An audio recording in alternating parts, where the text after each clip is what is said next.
les conséquences de l'envoûtement.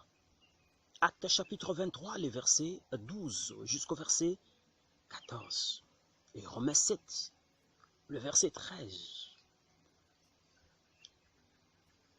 Si tu es habité par cet esprit d'envoûtement, il y aura des conséquences assez néfastes.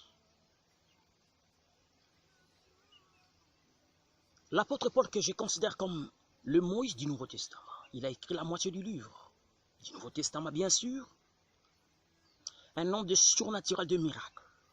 Mais la Bible déclare qu'il y avait plus de 40 personnes qui gênaient. Il a prié pour sa disparition. Cependant, il était un homme surnaturel, un homme de vision claire. Pas n'importe quelle personne. Par moments, le diable, il donne le pouvoir à ceux devins, des sorciers, des magiciens. Et ces derniers, pour détruire, déstabiliser votre carrière, ils arrivent à être disciplinés. Si tu veux la délivrance, tu dois être d'abord discipliné. Il y a aussi des devins qui sont disciplinés parce qu'ils veulent ta disparition. Ils ne boivent pas. Ils font de jeûne et de prière. Mais toi, à qui cherches la délivrance, mais tu n'es pas discipliné.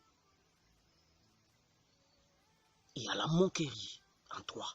Il y a l'impudicité en toi. L'ivrognerie en toi. Les mensonges en toi. Plus de 40 personnes gênées pour la disparition de l'apôtre Paul. Dans l'hôtel de l'envoûtement, le diable a légué le pouvoir à ses disciples, le pouvoir de la parole. Cet hôtel travaille avec le pouvoir de la parole. L'hôtel de l'envoûtement travaille avec la parole. Il prononce des sentences de mort, des condamnations sur ta destinée, du ministère, sur ta santé, sur ton mariage, sur presque beaucoup de choses de ta vie. Soyez délivrés de l'esprit d'envoûtement au nom de Jésus-Christ. Comme je disais tantôt, les conséquences de l'envoûtement. 1. Les difficultés continuelles. C'est-à-dire la répétition au malheur. Une situation termine, une autre commence. Si tu vois, il y a des difficultés continuelles. Il y a des événements qui se succèdent dans votre vie. Tu pleures à tout moment. Lorsque tu termines à pleurer, il y a encore une autre situation. C'est l'annonce de la mort. C'est un accident. C'est un rejet. C'est quelque chose qui tourne dans votre vie. Ou peut-être dans votre famille. Il y a déjà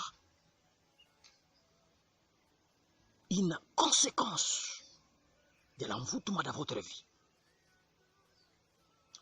Tu es né pour grandir et pour réaliser de grandes choses. Tu es né pour vaincre, non pour être diminué.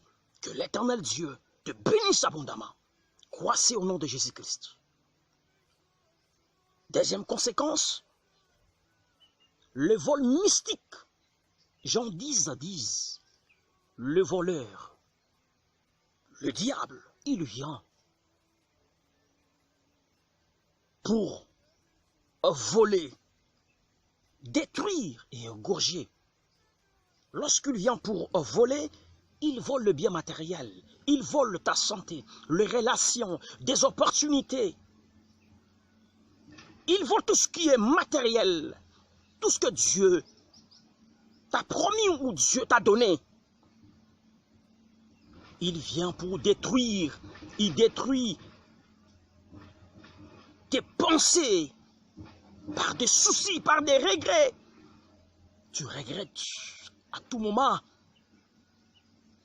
Je prophétise que Jésus-Christ ne sera jamais pour toi le Dieu de confusion. Jamais. Il y a le dégoût de vivre en toi. Le diable, il a planté des pensées de masturbation, de plaisir, de masturbation. La masturbation, c'est l'une des portes qui ouvre l'entrée aux esprits des maris et femmes de nuit. Soyez délivrés au nom de Jésus-Christ. Et enfin, il vient pour égorger. Il vous tue. Lorsqu'il voit que tu es têtu, il peut provoquer un accident, il peut provoquer une maladie et tu succombes. La mort ne sera jamais ton partage dans le nom de Jésus-Christ. Troisième conséquence, la perte du temps. Tu as 50 ans, 60 ans de l'existence, mais il n'y a rien comme bénédiction. Tu vis où tu existes. Tu vis où tu es venu accompagner les autres. Quel éternel Dieu te bénisse abondamment. Le temps que tu as été, le temps dépouillé par les diables, gaspillé, je ne sais pas moi, par la sorcellerie de ta famille. Tu exploites, tu épuises même. Que l'éternel ait compassion, pitié de toi dans le nom de Jésus-Christ et rattrape le temps perdu dans le nom de Jésus-Christ. Quatrième conséquence, l'esprit des morts. Proverbe 24, 11. Délivre ce qu'on amène à la mort. La mort ne sera jamais ton partage. L'enterrement est annihilé devant toi. Et l'exploit de Dieu est devant toi. Tout ce qui est mort, l'annonce de la mort, le cercueil, le personnage que tu vois dans le rêve, déjà mort, que l'Éternel puisse te délivrer de l'invitation de la mort dans le nom de Jésus-Christ, de l'imitation d'âge dans le nom de Jésus-Christ. Cinquième conséquence, la privation à une vie de bénédiction. On t'a privé d'être joyeux, d'être heureux dans les mariages, de vivre la fécondité, de témoigner comme les autres. On t'a privé la joie. Reçois la joie dans le nom de Jésus-Christ. Que la tristesse quitte ta vie dans le nom de Jésus-Christ. Dans le nom de Jésus-Christ. La privation. Et enfin, sixième, d'une vie normale. Éphésiens 5, 11.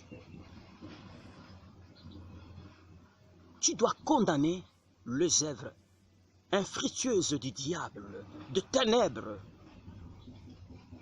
Ne sois pas content lorsque tu couches dans les sommets avec un démon. C'est ton héritage qui est hypothéqué. C'est ton avenir. C'est ta maternité. Ce sont les opportunités que tu as gaspillées.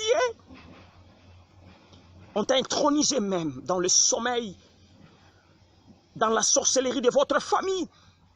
Et physiquement, il n'y a pas de succès, il n'y a pas d'exploits. Ta vie est condamnée par les œuvres du diable. Que l'Éternel puisse te délivrer de toutes conséquences imposées de l'envoûtement dans ta vie. Dans les noms puissants de Jésus-Christ, je libère le feu du Saint-Esprit sur toi. Dans ton esprit, l'âme ainsi que le corps soient libérés de tout marquage du monde de ténèbres dans les noms de Jésus-Christ. Les démons de l'envoûtement, les démons de malchance, des paroles maléfiques, de l'esprit des paroles de ténèbres que tu as hérité dans le nom de Jésus-Christ. Soyez libérés de cet esprit dans le nom de Jésus. Que l'Éternel te garde, que l'Éternel te bénisse abondamment. Dans le nom puissant de Jésus, je déclare que tu es libre maintenant. Au nom de Jésus-Christ. Amen.